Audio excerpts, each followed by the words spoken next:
Elle est surnommée la petite Carcassonne de l'Ouest. Parthenay, une cité fortifiée et une des plus longues artères médiévales d'Europe, 400 mètres d'histoire. Là, on vient de passer sous la porte Saint-Jacques, qui était au Moyen Âge l'entrée principale de la ville de Parthenay. On arrive dans la rue de la Vaux-Saint-Jacques, qui est une longue rue médiévale qui conserve encore des centaines de maisons à pans de bois.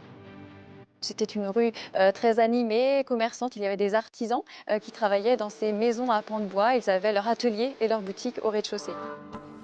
Un quartier dédié à la fabrication de draps en laine pour la noblesse, où les échoppes rivalisaient d'astuces.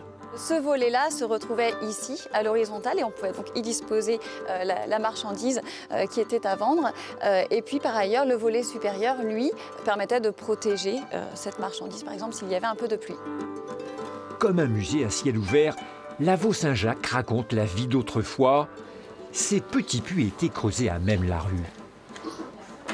Ce qui était évidemment très intéressant puisqu'il fallait autrefois aller chercher de l'eau pour ensuite pouvoir boire, préparer les repas, se laver également. C'était l'eau courante de l'époque. Une rue à en perdre l'horizon, les bâtisseurs de l'époque aimaient jouer avec le niveau à bulles.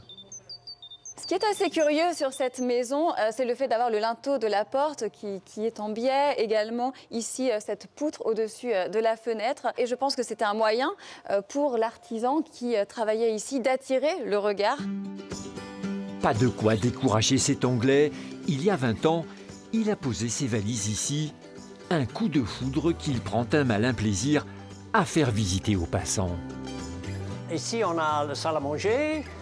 Et ça, c'est un petit endroit pour faire l'apéro. Et voilà, voici le salon où on regarde la télévision, on écoute la musique. Une maison debout depuis 5 siècles, beaucoup de charme, un casse-tête aussi à rénover. Les murs ne sont pas verticaux, les planchers ne sont pas horizontaux, mais on s'adapte. On achète, ça c'est un chevron qui suit le mur comme une banane. Donc c'est intéressant. Pour moi, ça donne le caractère de la maison. Et pour maintenir la devanture, des agrafes maison viennent renforcer les poutres. Parce que je n'avais pas envie que la façade continue de décaler. Mais au bout des tracas, la bâtisse révèle de belles surprises. On a enlevé les chaux et tout à coup, on a trouvé des pierres de taille comme ça. Dans les maisons comme ça, on ne sait pas qu'est-ce qu'il y a caché. Pour les plus curieux, reste le musée, carrelage, vaisselle, poterie et ces 2 exemplaires uniques d'une monnaie frauduleuse utilisée jadis dans le quartier. Alors c'est la florette de Parthenay. Donc c'est une florette qui a été frappée en 1429. Elle est en alliage d'argent et de cuivre.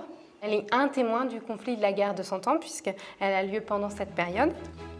Loin du tralala du tourisme de masse, la rue Vaux-Saint-Jacques a su garder son authenticité. De quoi écrire encore de belles pages d'histoire.